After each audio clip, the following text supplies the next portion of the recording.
Pais amados, pais amadas, louvado seja o nome do nosso Senhor Jesus Cristo. Estamos na leitura do livro Humildade, a beleza da santidade, do irmão Andrew Murray, da editora dos clássicos. Oremos. Pai amado, Pai querido, louvado, engrandecido seja o nome do Senhor. Adentramos a tua santa e maravilhosa presença, banhados no sangue do teu Filho Jesus Cristo. Este sangue precioso, que nos lava, que nos purifica, que nos torna aptos a estarmos diante do Senhor, que realmente nos propicia diante da tua presença. Grande é o Senhor. Obrigada por ter provido para nós o teu Filho. Obrigada, Senhor Jesus, por ter ido ali em nosso lugar naquela morte na cruz, por ter obedecido o Pai até o fim, por ter cumprido o propósito ali naquele lugar, por ter rasgado a escrita de dívida e pelo teu sangue precioso, este sangue maravilhoso, que é a propiciação pelos nossos pecados. Ó Senhor Jesus, louvado seja o teu santo nome. O que seria de nós se não fosse o Senhor e a tua grande misericórdia? Obrigada pelo teu amor. Obrigada por ser a nossa referência, o nosso mestre. Obrigada por nos escolher antes de nós escolhermos ao Senhor, por nos amar primeiro. Muito obrigada, Senhor. Que realmente possamos, em nome do Senhor Jesus, possa se cumprir em nós, em nossas vidas, aquilo que o Senhor tem para nós. Uma vida de abnegação, mas que redunda em glória para o nosso Pai, para o nosso Mestre. Nos ajude, Senhor. Sabemos que em nós mesmos nós não conseguimos, mas cremos no poder da tua graça capacitadora. Cremos no poder que está em ti. Cremos de que o Senhor pode fazer. Sabemos que nada nós podemos fazer referente a este assunto, referente à humildade do Senhor, à santidade que o Senhor mesmo opera em nós. Mas cremos de que o Senhor é fiel e poderoso para cumprir infinitamente mais daquilo que pedimos ou pensamos. E é olhando para o Senhor e crendo no Senhor que nós queremos pedir que verdadeiramente venha se cumprir em nós essa virtude, que venha a ser realidade em nossas vidas, a humildade e a mansidão do Senhor. Características distintas dos seus discípulos. Nos ajude, Senhor. Nós estamos em tuas mãos, nós nos entregamos a ti. Seja conosco em mais este tempo aqui, nos ajude a entendermos, assimilarmos e a buscarmos em oração praticar aquilo que o Senhor deseja falar conosco neste dia, nesta leitura, neste áudio, em nome do Senhor Jesus. Amém. Bem, irmãos, estamos no capítulo 4 e o título é A Humildade nos Ensinamentos de Jesus. Aprendei de mim, porque sou manso e humilde de coração. Mateus 11, versículos 29. Quem quiser tornar-se grande entre vós, será esse o que vos sirva. Tal como o Filho do Homem, que não veio para ser servido, mas para servir. Mateus 20, versículos 26 e 28. Vimos a humildade na vida de Cristo, como ele revelou seu coração para nós. Agora, vamos ouvir os seus ensinamentos. Para tal, devemos ouvir como ele fala disso e até que ponto ele espera que os homens, e especialmente seus discípulos, sejam humildes como ele foi. Vamos estudar cuidadosamente as passagens, as quais raramente faço mais do que citar, para receber a plena impressão de quão frequentemente e quão seriamente ele ensinou isso. Isso poderá nos ajudar a perceber o que ele requer de nós. Número 1. Olhe para o início do seu ministério. Aqui ele diz, do ministério de Jesus. Seu é o ministério de Jesus. Nas bem-aventuranças com as quais o Sermão do Monte começa, ele disse: Bem-aventurados os humildes de espírito, porque deles é o reino dos céus. Bem-aventurados os mansos, porque herdarão a terra. Mateus 5, versículos 3 e 5. As primeiras palavras da sua proclamação do reino dos céus revelam a única porta aberta através da qual entramos. Para os pobres que não têm nada em si mesmos, vem o reino. Para os mansos, que não buscam nada em si mesmos, será a terra. As bênçãos dos céus e da terra são para os humildes. Para a vida celestial e terrena, a humildade é o segredo da bênção. Número 2. Aprendei de mim, porque sou manso e humilde de coração, e achareis descanso para a vossa alma. Mateus 11, versículo 29.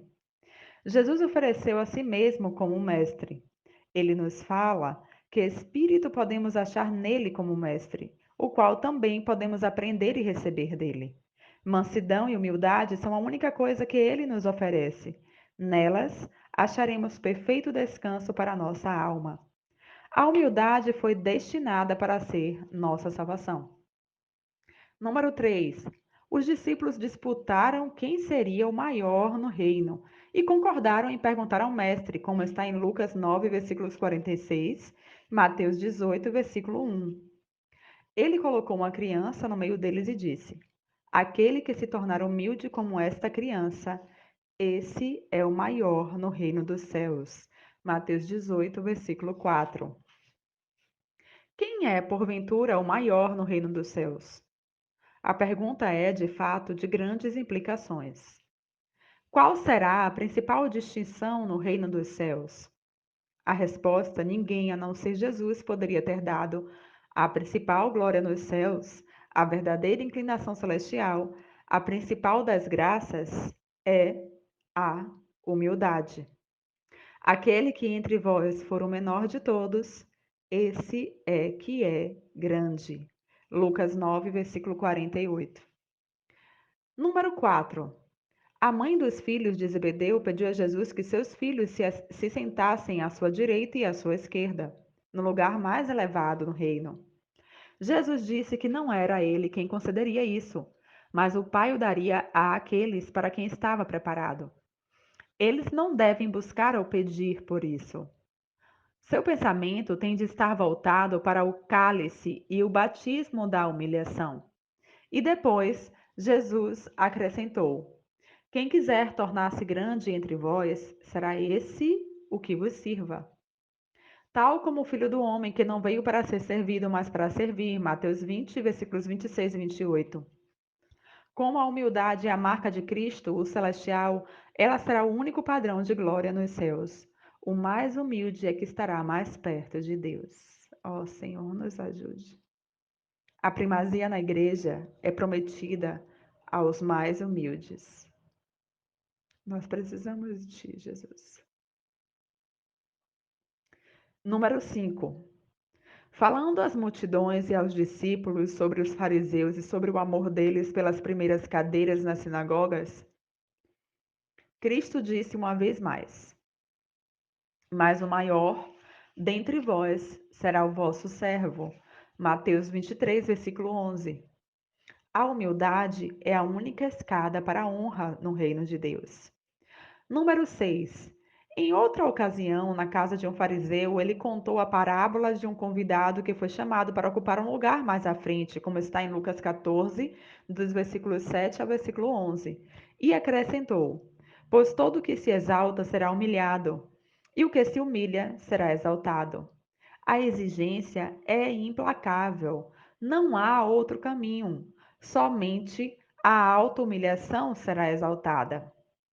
Número 7. Depois da parábola do fariseu e do publicano, Cristo falou novamente: Porque todo o que se exalta será humilhado, mas o que se humilha será exaltado. Lucas 18, versículo 14. No templo, na presença e na adoração a Deus, tudo que não é permeado por uma profunda e verdadeira humildade diante de Deus e dos homens é sem valor. Número 8. Após ter lavado os pés dos discípulos, Jesus disse: Se eu, sendo o Senhor e Mestre, vos lavei os pés, também vós deveis lavar os pés uns aos outros. João 13, versículo 14. A autoridade da liderança e do exemplo, todo pensamento, seja de obediência ou conformidade, faz da humildade o primeiro e mais essencial elemento do discipulado. Número 9. À mesa da Santa Ceia, os discípulos ainda disputavam quem seria o maior. Jesus disse: O maior entre vós seja como o menor, e aquele que dirige seja como o que serve. No meio de vós, eu sou como quem serve. Lucas 22, versículos 26 e 27. O caminho pelo qual Jesus andou e que ele nos abriu, o poder e o Espírito nos quais ele efetuou a nossa salvação e para os quais ele nos salva, é sempre a humildade, que me faz o servo de todos. Quão pouco isso é pregado, quão pouco isso é praticado, quão pouco a falta disso é sentida ou confessada, para não dizer quão poucos chegam a isto. Há alguma medida considerável de semelhança a Jesus em sua humildade. Antes, quão poucos pensam em fazer sempre disso um objeto específico de contínuo desejo ou oração. Quão pouco o mundo tem visto isso. Quão pouco isso tem sido visto até mesmo no círculo interior da igreja. Quem quiser tornar-se grande entre vós, será esse o que vos sirva. Que Deus nos permita crer que Jesus fala sério. Todos sabemos o que o caráter de um servo ou escravo fiel implica: devoção aos interesses do mestre, estudo cuidadoso e atento para agradá-lo, deleitar-se em sua prosperidade, honra e felicidade. Há servos na terra nos quais essas disposições são vistas, e para os quais o nome do servo nunca foi nada a não ser de glória. Para quantos de nós não tem sido uma nova alegria na vida cristã saber que podemos nos entregar como servos, como escravos a Deus, e descobrir que o servir a Ele é nossa maior liberdade, a liberdade do pecado e do ego. Precisamos agora aprender outra lição. Jesus nos chama para sermos servos uns dos outros. E que, quando aceitamos isso de coração, esse serviço também será o mais abençoado de todos, uma nova e mais plena libertação do pecado e do ego. À primeira vista, isso pode parecer difícil. Isso é assim somente por causa do orgulho que ainda se considera alguma coisa. Se uma vez aprendermos que ser nada diante de Deus é a glória da criatura, o Espírito de Jesus, o regozijo dos céus, daremos boas-vindas com todo o coração à disciplina que, porventura, tenhamos ao servir até mesmo aqueles que tentam nos importunar. Quando nosso próprio coração estiver colocado nisto, na verdadeira santificação, estudaremos cada palavra de Jesus em alta humilhação, como novo deleite, e nenhum lugar será baixo demais, e nenhum rebaixamento será profundo demais, e nenhum serviço será insignificante ou prolongado demais, se pudermos compartilhar e provar a comunhão com Jesus. Ele que afirmou: Eu, porém, entre vós, sou como aquele que serve. Lucas 22, versículo 27. Aqui está o caminho para a vida superior, baixo e mais baixo. Isso foi o que Jesus sempre disse aos discípulos que estavam pensando em ser grandes no reino e em sentar-se à sua direita ou à esquerda. Não busquem, não peçam por exaltação. Isso é trabalho de Deus. Olhem para isso, para que vocês se humilhem e não tomem diante de Deus ou do homem lugar que não seja o de servo. Isso é o trabalho de vocês. Façam com que esse seja o seu único propósito e oração. Deus é fiel. Assim como a água busca e preenche o lugar mais baixo, assim também no momento em que Deus encontra a criatura rebaixada e esvaziada, a sua glória e poder fluem para exaltar e abençoar. Aquele que se humilhou, esse deve ser nosso único cuidado. Então será exaltado. Isso é o cuidado de Deus. Pelo seu poder maravilhoso e em seu grande amor, ele fará isso. Mas o nosso único cuidado deve ser aquele que se humilhou. Os homens algumas vezes falam como se humildade e mansidão pudessem tirar de nós o que é nobre, corajoso e valoroso. Oh, quem dera todos crescem que humildade é a nobreza do reino dos céus, que ela é o espírito genuíno que o Rei dos céus exibiu, que isso é semelhança a Deus. Humilhar-se tornar-se o servo de todos. Essa é a semelhança. Esse é o caminho para a alegria e para a glória da presença de Cristo em nós e seu poder repousando sobre nós. Jesus, o manso e humilde, nos chama para aprender dele o caminho de Deus.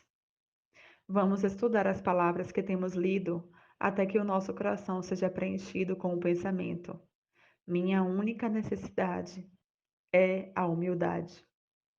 E vamos crer que o que Deus mostra, Ele concede. O que Ele é, Ele concede. O que Deus mostra, Ele concede. O que Ele é, Ele concede. Como aquele que é manso e humilde, Ele virá e habitará no coração desejoso. Amém, irmãos. Finalizamos aqui o capítulo 4.